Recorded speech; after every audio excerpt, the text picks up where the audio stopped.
My name is Alessandro Guetta. I am professor of Jewish thought at the National Institute for Oriental Languages and Civilizations in Paris, France, and I would like to speak of an interesting manuscript recently purchased by the Herbert D. Katz Center for Advanced Judaic Studies and digitized by the Kislak Center for Special Collections, Rare Books and Manuscripts at the University of Pennsylvania.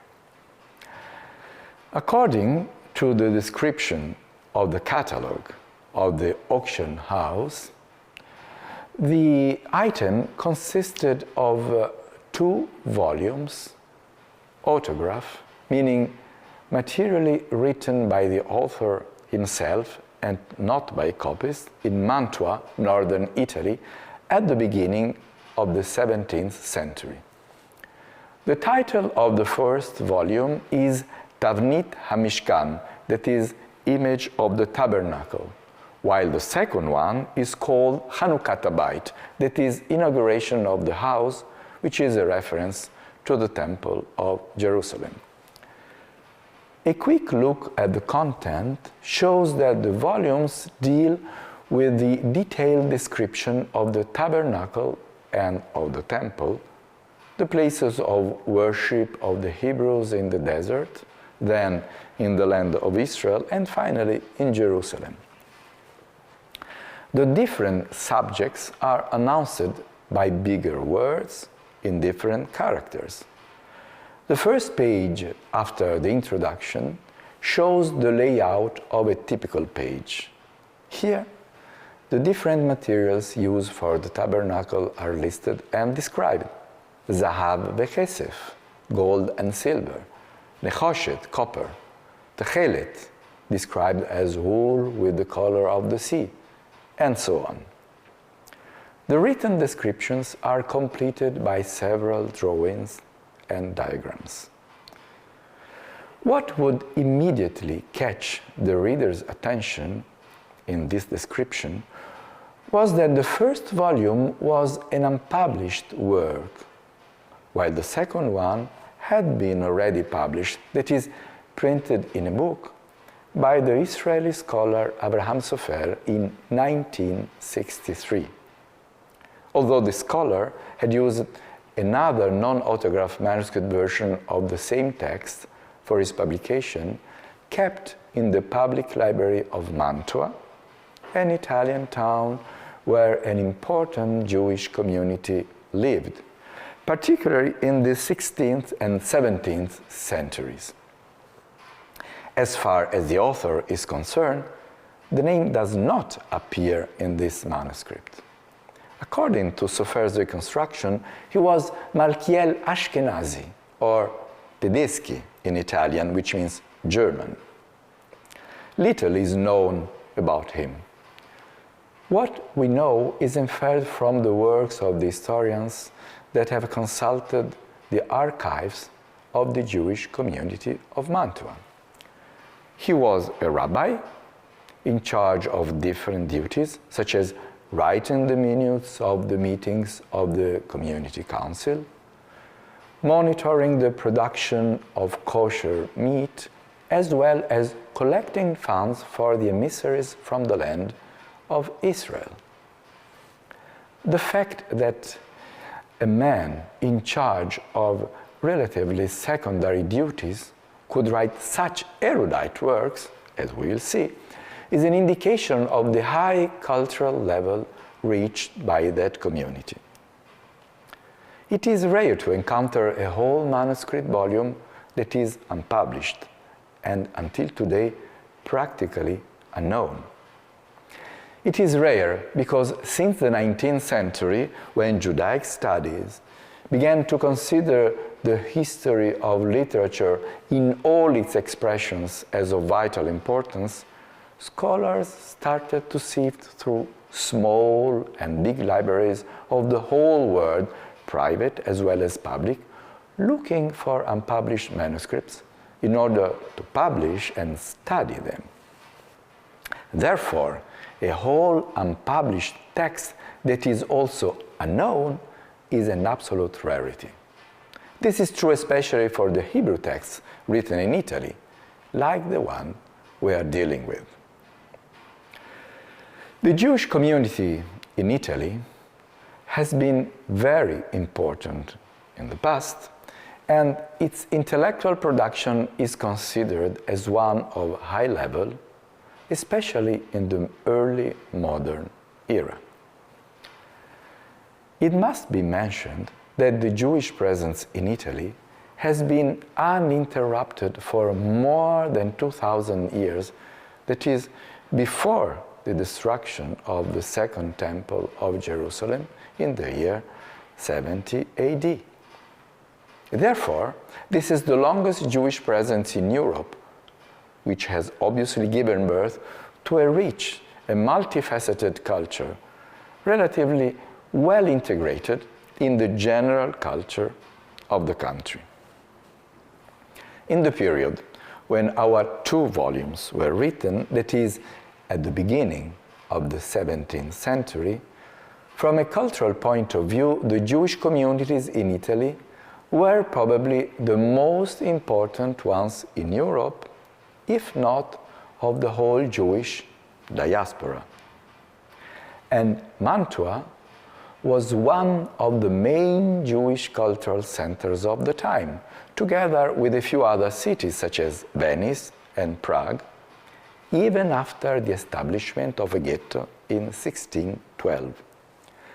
An interesting document, the edict concerning the Jews of Mantua at the end of the 16th century, is also available on Penn Library's digital portal for open access images.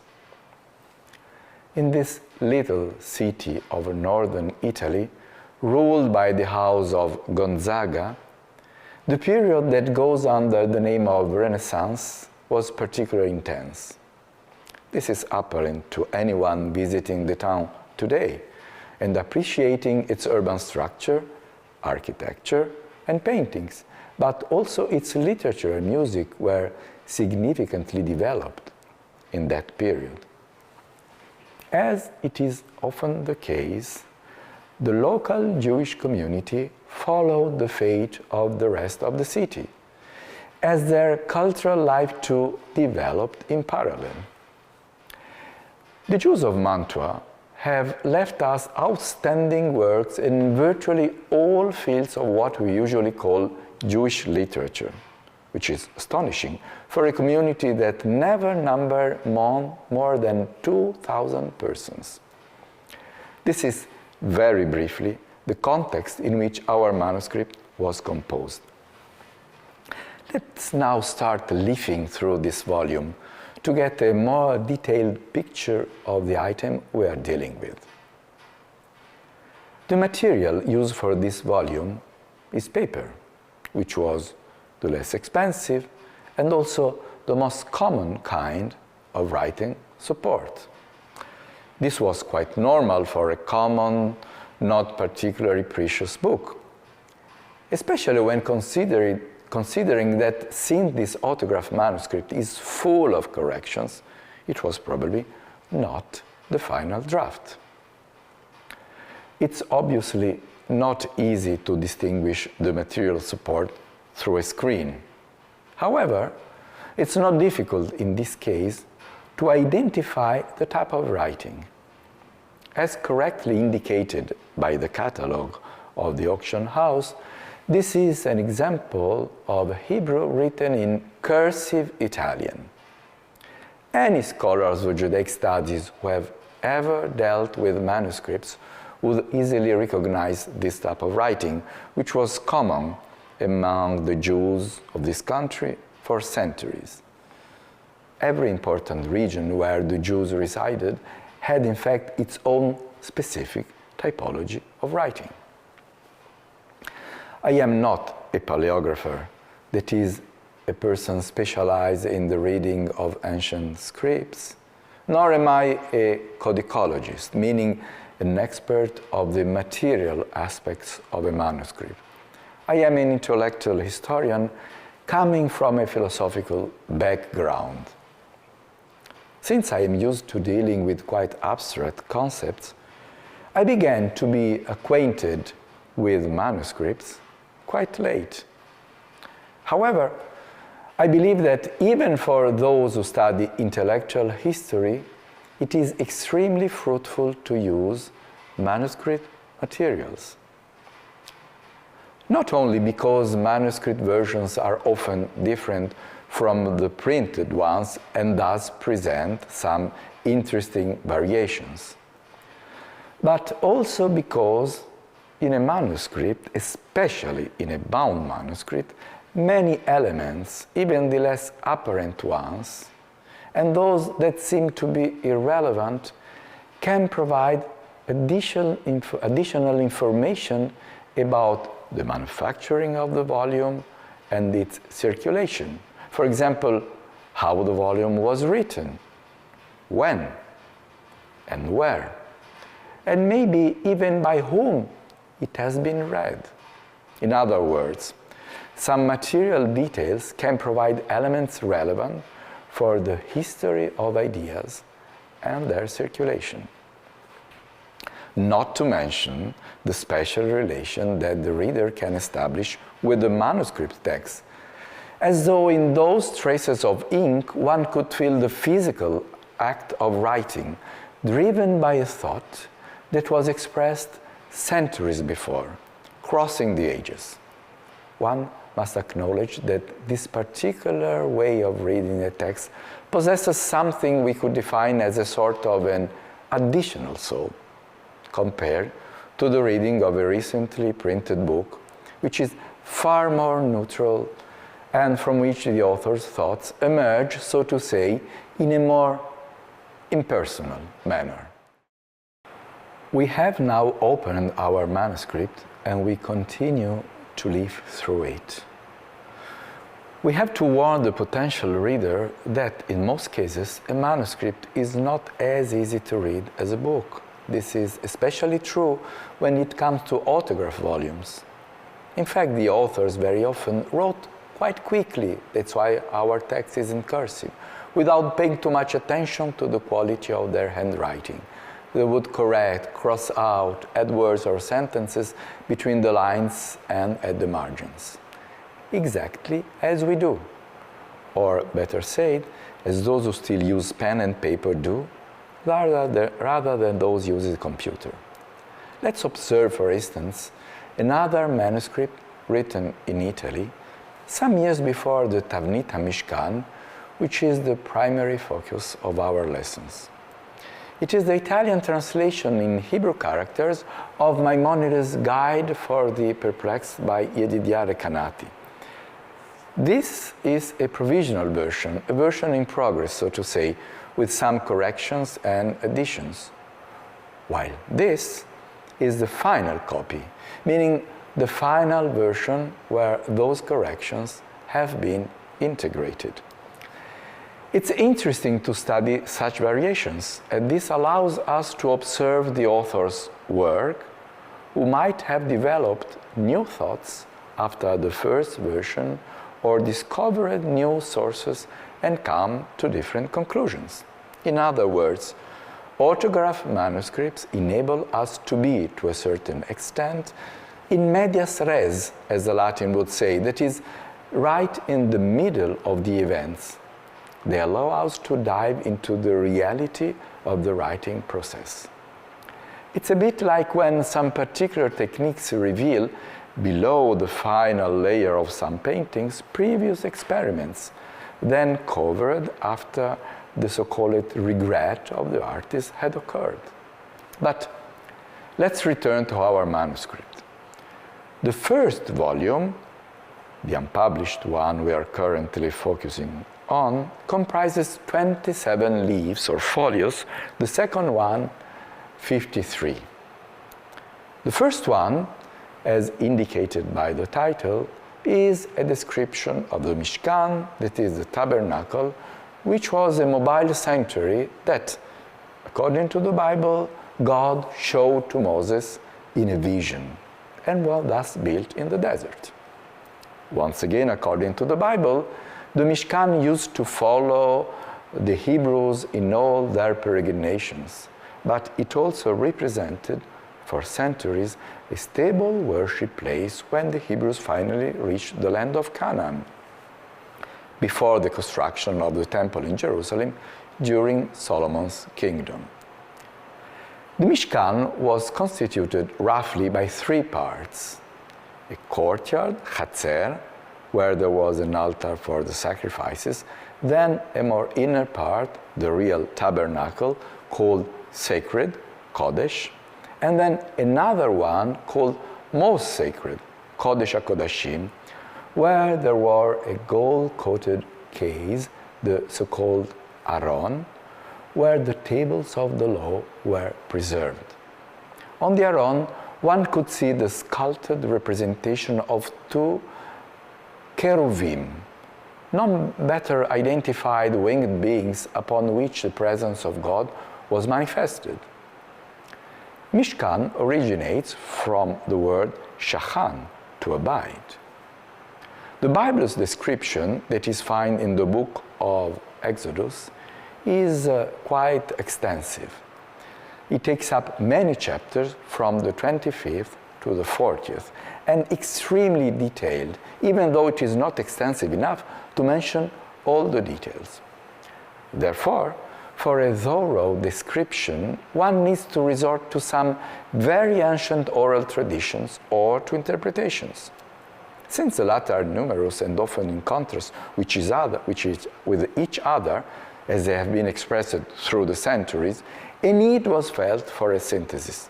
This is exactly what our author, Malkiel Ashkenazi, did, as his sole ambition was to collect all these different sources and opinions in order to provide the reader with some conclusions and, quite importantly, with some images. The second volume, the Hanukkah, is a description of the Temple of Jerusalem, more precisely of the Second Temple, the one erected by the Jews returning from the exile of Babylon, and then enlarged and embellished over the centuries, then eventually destroyed by the Roman army in the year 70 AD. The temple replaced the tabernacle. It was much bigger and far more complex. In fact, it was a sort of religious citadel within which hundreds of people were active on a daily basis and that could host, in days when there was a large influx, such as during pilgrimage festivities, several thousand people. The difference in size, degree of complexity, and also the closeness in time, which implies more abundant evidence, justify the size of the second word, which is twice as long compared to the previous one. Also in this case, Malkiel Ashkenazi wanted to create a synthesis, a sort of encyclopedia or manual that would enable the readers to have a precise picture of the most important building of the Jewish tradition. Various pictures are provided in these two works. As the author himself wrote in the introduction to the second book, perception does not need evidence, and they add further value to the manuscript. Let's try to read it. It's not an easy task, apart from the titles of the subjects, meaning the various parts of the Mishkan, written in block capitals. Some difficulties arise not from the state of preservation, which is excellent. A manuscript from the 17th century can be considered recent, and in this case the ink remained perfectly clear, but rather from two main issues. We have already mentioned the first one. The handwriting is correct but quite hurried. One needs to learn how to recognize certain letters which are completely different from the cursive ones of contemporary Hebrew. Let's focus, for instance, on this example, Argaman. In some other cases, two letters are merged together, like in the word Israel, in which the Aleph and the Lamed are merged into one character. All this is quite obvious, and we can overcome this issue with a bit of patience and training. After all, when computers didn't exist, not a long time ago, people were able to decipher handwritten pages such as medical prescriptions, which were written even more hastily and apparently without the concern of making them understandable. The second difficulty is cultural. In order to fully grasp the meaning of a sentence or a word, it's important to know approximately what that sentence is about. There are actually in this type of rabbinical text some recurrent formulae, biblical verses, literary quotes, words, proper nouns and abbreviations that belong to the context that is the object of our study. In other words, in order to read with ease our image of the tabernacle, we need to possess a certain level of specialized culture. Obviously, the extremely intelligent search engines we can avail ourselves of in this age can be really handy.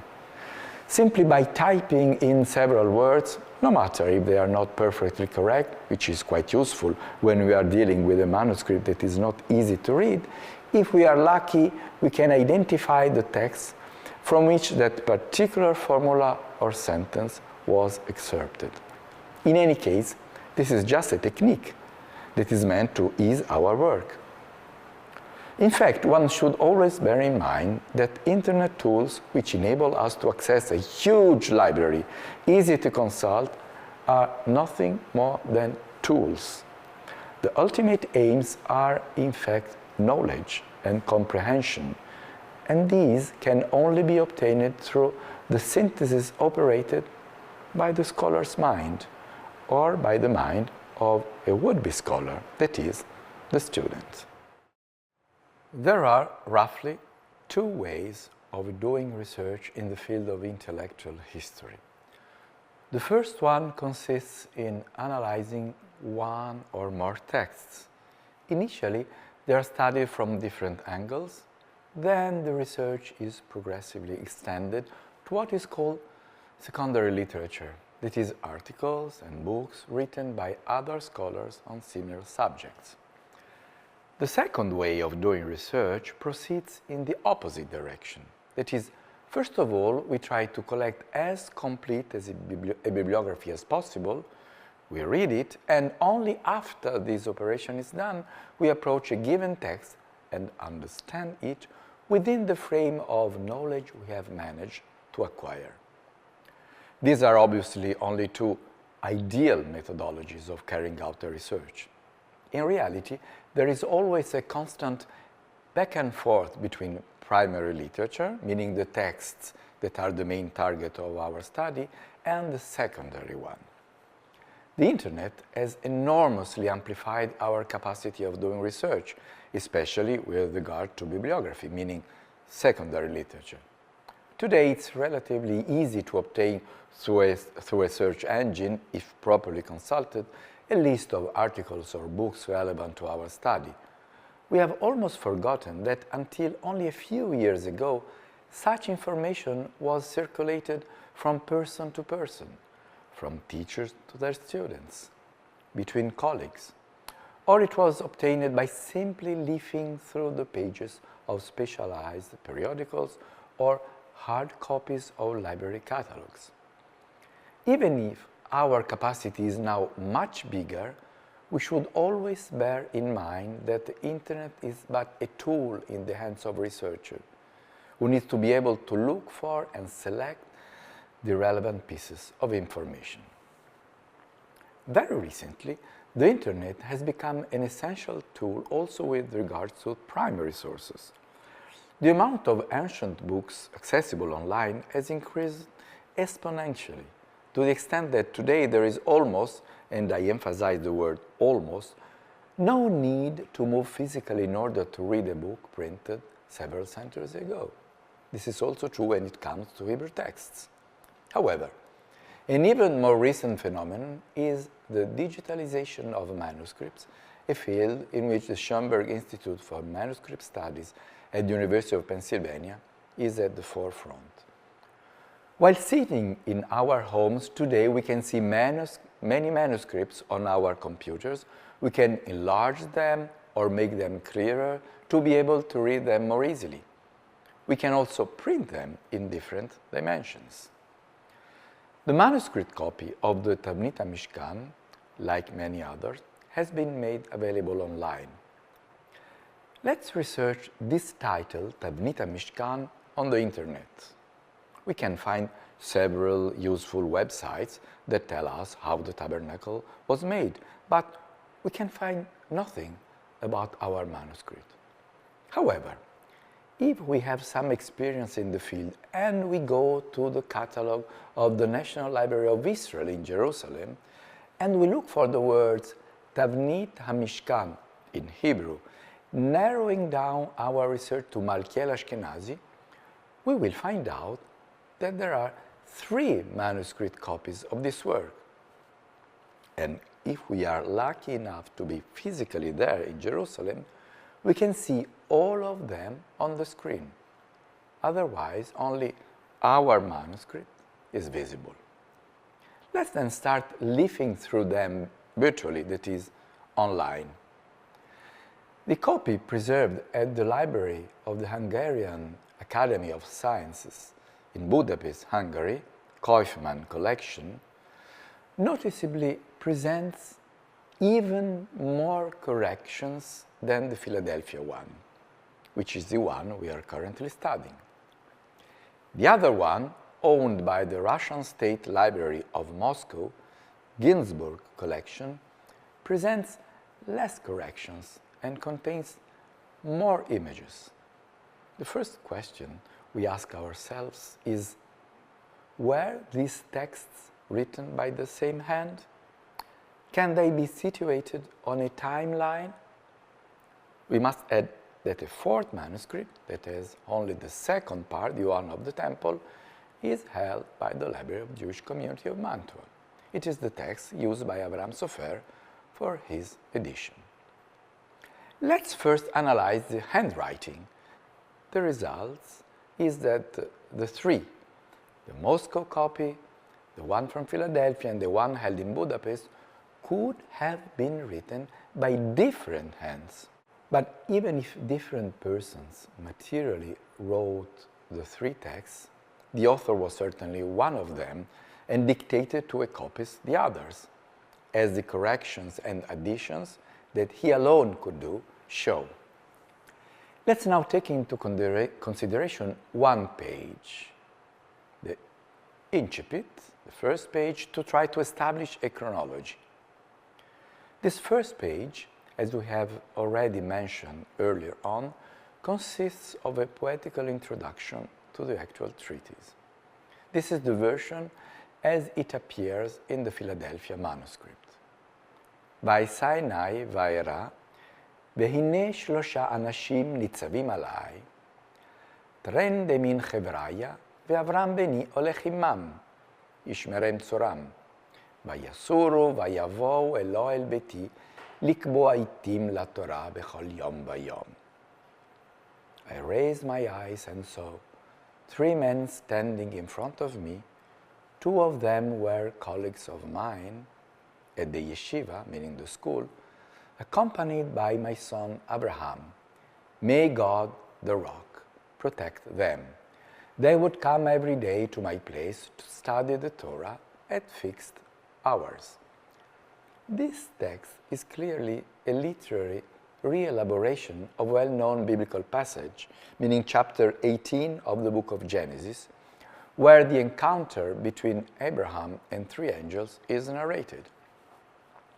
And if we have some familiarity with the philosophical Jewish literature and a good memory, we will remember that the same incipit, that is to say the same introductory quotation, was used in another important book written a few years before, again in Mantua, to describe a similar situation.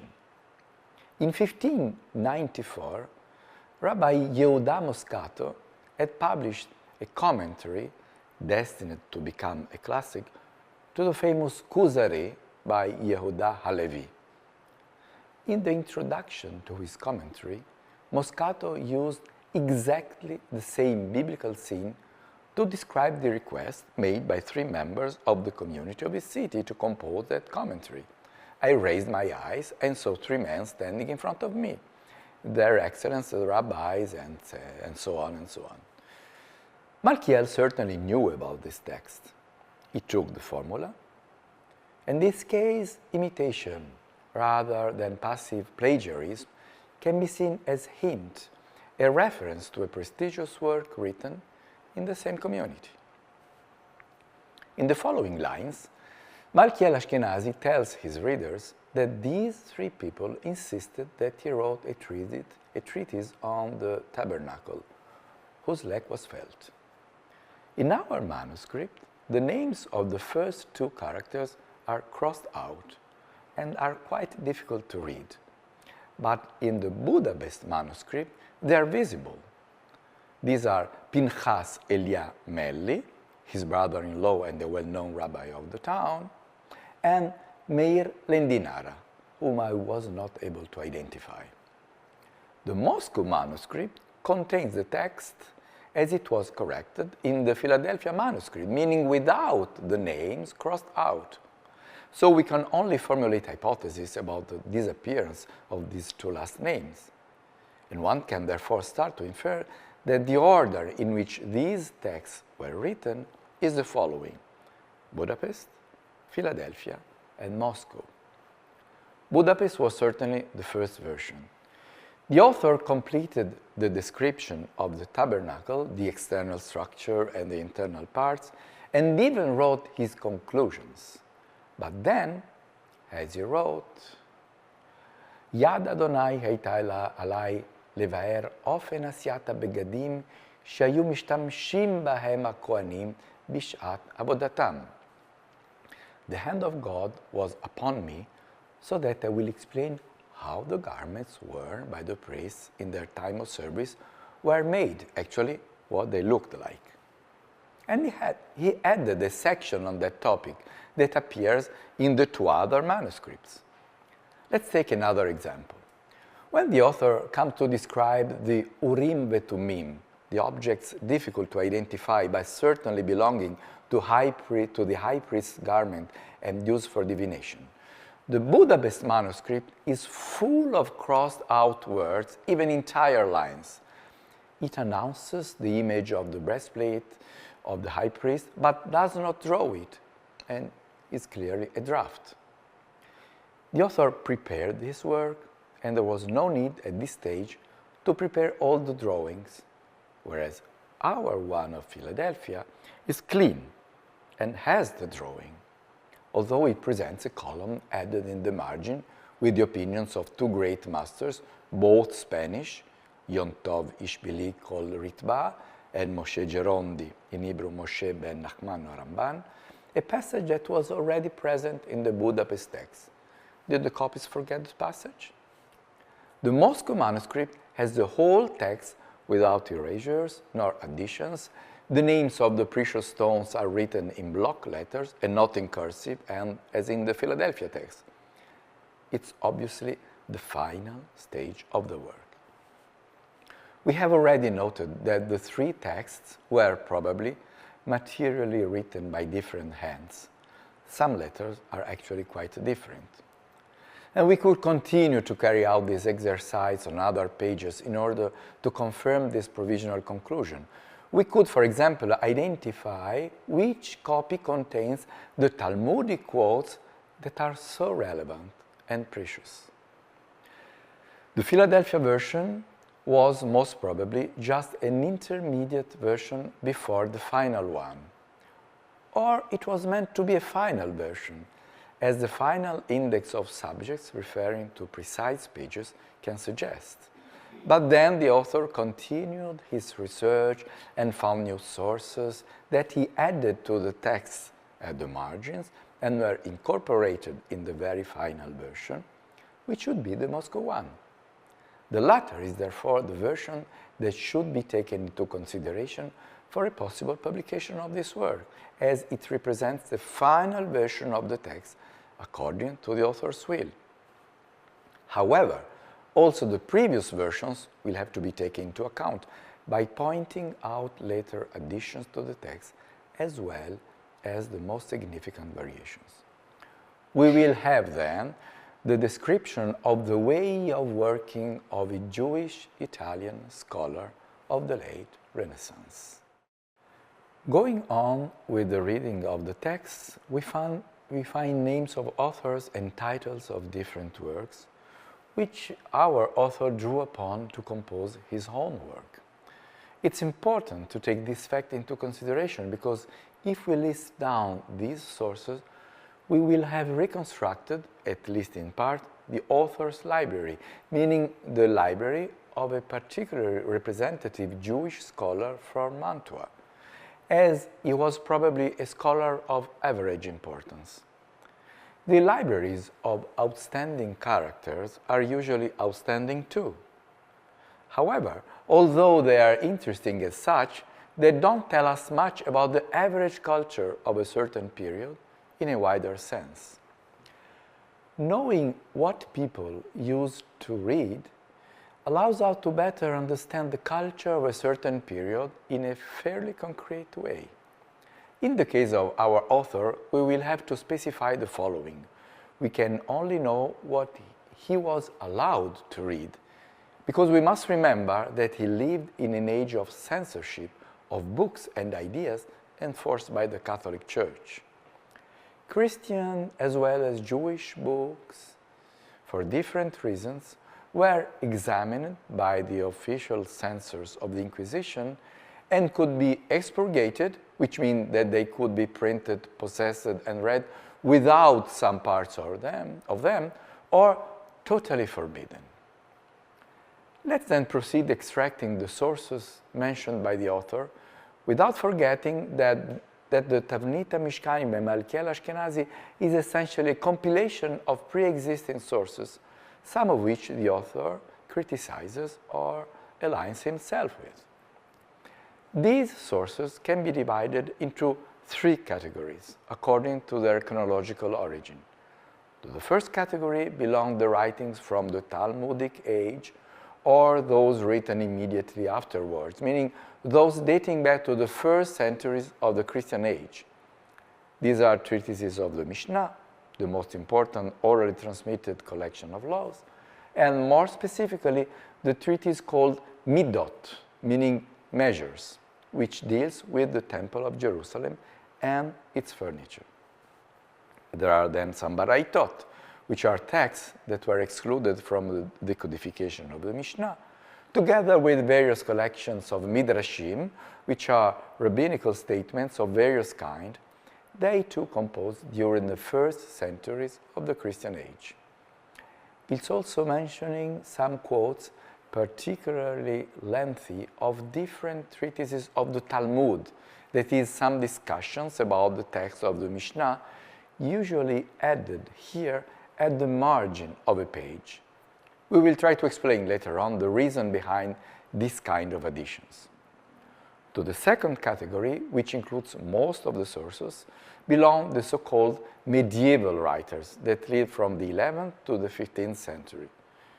Unsurprisingly, the most quoted authors are the great commentators of the Talmud, Rashi, Rabbi Shlomo Yitzchaki, and the Tosafists, which means those who added commentaries, all of them of Franco-German origin, and then the Andalusian Maimonides, author of a fundamental commentary of the Mishnah, as well of the famous juridical codex Mishneh Torah. Besides these sources, the author also drew abundantly upon the commentaries on the Torah by the French author Chizkiah ben Manoach, called Chizkuni, as well as the classic ones by Abraham ibn Ezra, Nachmanides, and Gersonides. All these books were available in versions printed in different Italian cities, such as Venice, Mantua, or Cremona. A Jewish scholar at the beginning of the 17th century could have at his disposal a library of considerable size without the need to resort to manuscripts. To the third category belong the most modern authors, whom the Latin would call recensores, and the Jews acharonim, meaning modern.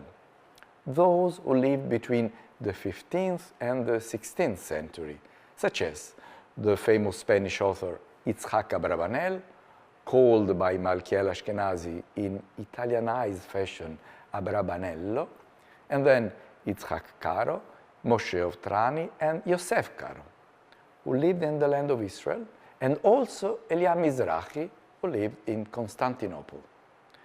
Other authors were basically Ashkenazi's contemporaries, Mordechai Yaffe from Prague, who lived in Mantua for a long time, and Abraham Sha'ar Aryeh, Portaleone in Italian, from Mantua, who wrote a very particular book on the temple, which we will be dealing with later on. The number of sources is actually much larger. The above-mentioned ones are enough to give a glimpse of the different origins of the authors quoted, collected and made available by the great endeavor represented by the Jewish typography in Italy in the 16th and 17th centuries.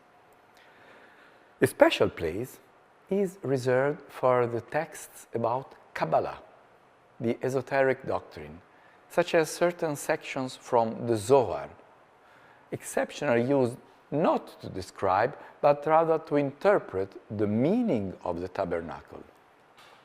In this way, Malkiel Ashkenazi creates an actual encyclopedia of the Mishkan, which he humbly calls kitzur, meaning a synthesis, as he draws on sources from a range of different places and periods, proving himself very knowledgeable. We have an idea of how a library of a learned Italian Jew at the beginning of the 17th century must have looked like. We also know from other types of research based on more complete inventories that the Jews of Mantua, on average, owned libraries of a certain importance. Such inventories were compiled on occasion of the death of the owner of books and manuscripts, quite expensive goods in those days, or when they underwent censorship from the Catholic authorities. In fact, as we said, this was a period when, in order to oppose heresies, the Church of Rome enforced measures aimed at restricting the freedom of expression, which included strict control over printed and manuscript books. Although the Jews were not considered as heretics, also their works underwent censorships, as it was believed that they contained clear, unveiled insults against the Christian faith. The most clamorous decision, and also the most painful for the Jews, was taken in 1553, when it was ordered to burn all existing printed or manuscript volumes of the Talmud. It is worth reminding that the Talmud constitutes the very basis of the Jewish culture, especially, but not only, from a juridical point of view. And depriving the Jews of this source meant to cut off an essential intellectual resource. Whoever was caught in possession of a single section of Talmud risked severe punishment. The Jews reacted by focusing on later books that summarize some parts of the Talmud and that were not forbidden. However, a sort of secret network of information about the owners of those precious volumes developed as well. To study secretly with a preceptor who possessed, of course illegally, some Talmudic treatises was considered a privilege. And these circumstances may explain the frequent addition of Talmudic passages at the margins of a page, as well as their length. The author of this Tavnit ha-mishkan had probably come into possession of some Talmudic excerpts in the period between the first and the second writing of the volume, and he wanted his readers to take advantage of it to the maximum possible extent.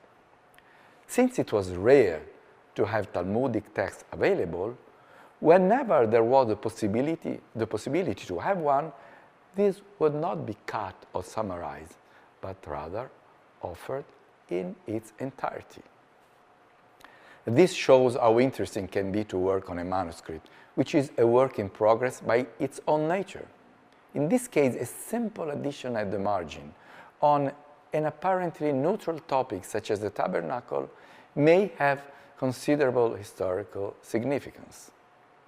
But let's now return to the sources that we have defined as Kabbalistic. The Kabbalah is considered an esoteric doctrine, meaning reserved to a restricted number of disciples, that is part of the Jewish religious culture. It is constituted by interpretations of the biblical text that provide a coherent, complex, and original perspective on God and his relationship with man and with the world.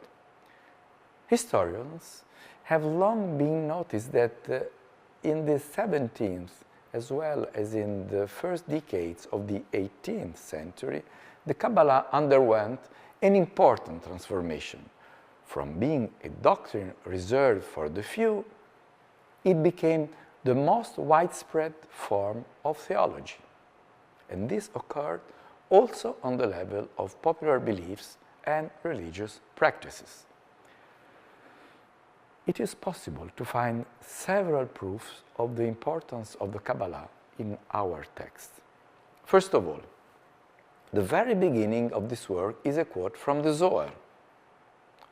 Shortly after, in the introduction, in which the author expresses in a lyrical manner the purpose of his work, the following can be read.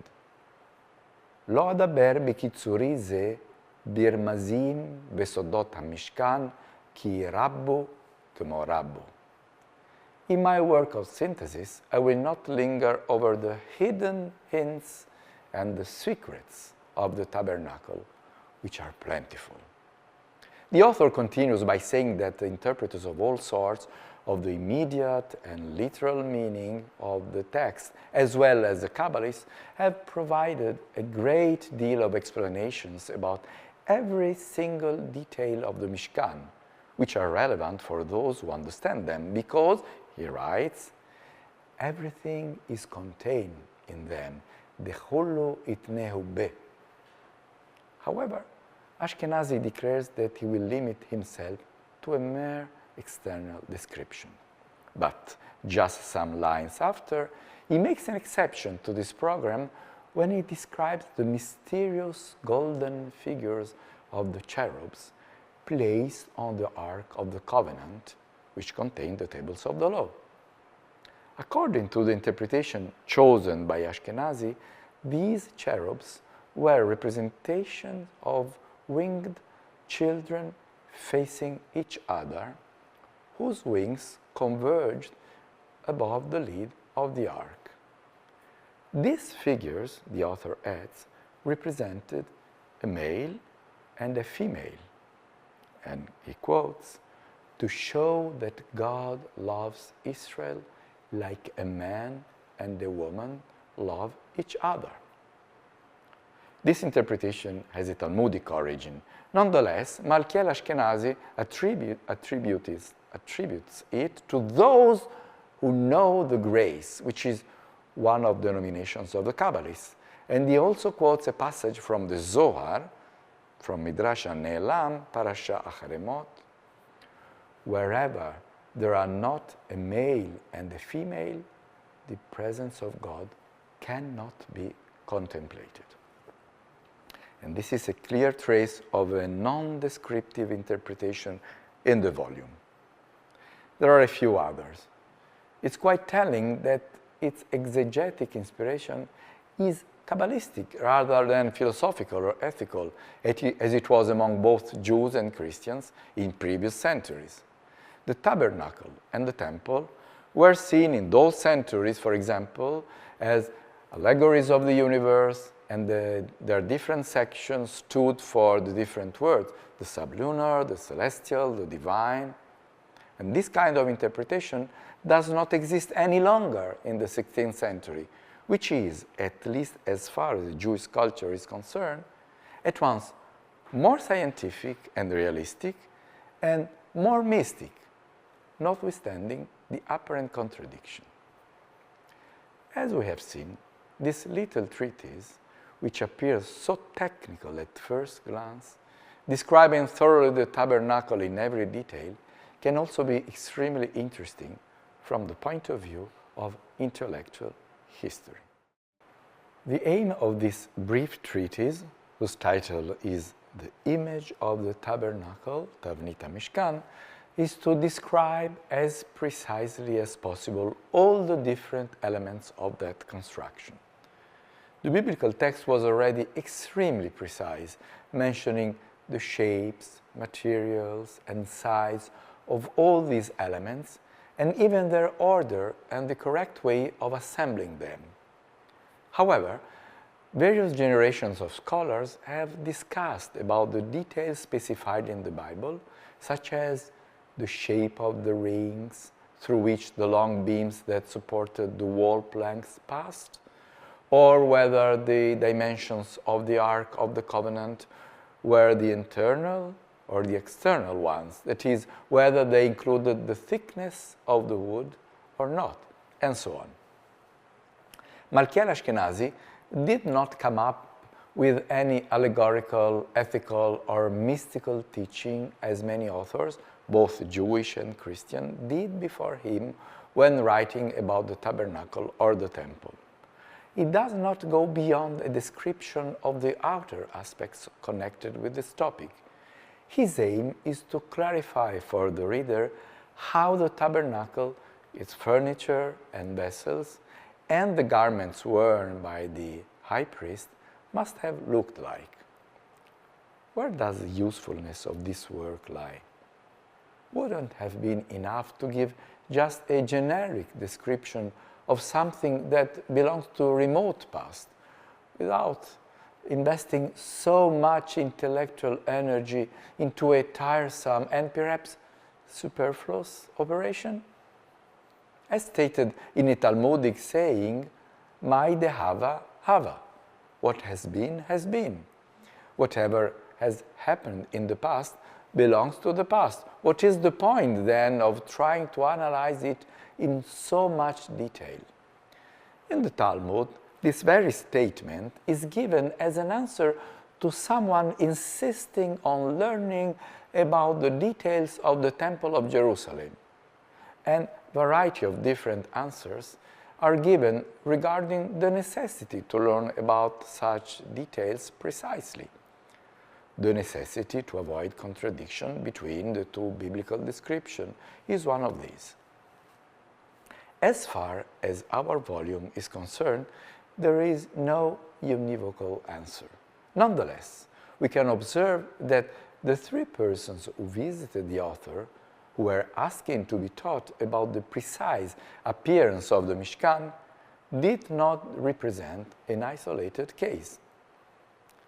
Actually, since the end of the 16th century, various Jewish authors, especially Italian, started asking themselves the same question: how did the tabernacle and the Temple of Jerusalem look in reality? The interesting thing is that many of these authors created not only drawings and diagrams, but also scale reproductions of these two buildings. In other words, in this period, a minor literary genre began to develop, whose main concern was to obtain a realistic reconstruction of these buildings, abandoning any allegorical interpretations, such as those that considered the tabernacle as the temple, as earthly images of the universe, with a precise correspondence, for instance, between the respective elements of both. Towards the mid-17th century, a Dutchman of Portuguese origin, Jacob Yehuda Arié, called Templo, quite tellingly, created in Amsterdam some models of the tabernacle and the temple images. He kept the first one at his place, while the second one was exhibited in various places such as Amsterdam and most probably London, achieving a certain success. Yehuda Sommo and Moshe Chefetz are other Italian authors that either built models of the temple or presented a series of drawings which emphasize the three-dimensional character of the descriptions. Another important author is the German Yom Tov Lippmann Heller, the author of the commentary to the Mishnah, Tosfot Yom Tov. This tendency continued until the beginning of the 18th century. The Italian Kabbalist Emanuele Chairichi, for example, provided a mystical interpretation of this construction, but then he too made a cardboard model for his students. Also Malkiel Ashkenazi, the author of our Tavnit ha-mishkan, wrote in the last pages of his treatise that he had assembled a model of the tabernacle. Moreover, in his other manuscript volume, Hanukkah, he stated that he had also made a model of the temple, altering its proportions, he wrote, as I did not have enough space at home. Since there is no evidence of a similar phenomenon before this period, that is, there is no evidence of material reproductions of these two buildings, one must admit that this creation of three-dimensional models reflects a new, very particular sensibility. This phenomenon, in fact, can be seen as an aspiration towards precise historical reconstruction. Actually, in those years, a historical mentality began to develop, aiming at a reconstruction of the past using any kind of sources, such as literary sources, but also archaeological, numismatic ones, etc. The representation of the tabernacle exactly as it might have appeared may therefore be connected with a desire to carry out a historical reconstruction, whose main source was, in this case, rabbinical literature. However, another explanation could be the application of a three-dimensional vision which had already appeared in Renaissance paintings through realistic representations and the research of perspective. One should likewise take into consideration the proliferation of treatises on architecture during the Renaissance and the early modern period. The Jews did not practice the art of painting due to the religious prohibition against representation, nor did they design palaces or cities, and we know how architecture developed in this period in Italy. The Jews saw every day the beautiful achievements of the Renaissance, and therefore it is possible to hypothesize that they would focus their visual imagination on the image of the tabernacle and the temple, describing them and then making small-scale models of them. In other words, the evolution of their perception is somehow reflected into the representation of their sacred places. This is a type of imagination and perception that we could define as modern. However, we should be careful not to confuse modernity with the absence of any reference to religion. That is what is generally called secularization. If we take into consideration the last page of the Tavnit ha-mishkan by Malkiel Ashkenazi, we will notice that the author provides a religious justification for his reconstruction.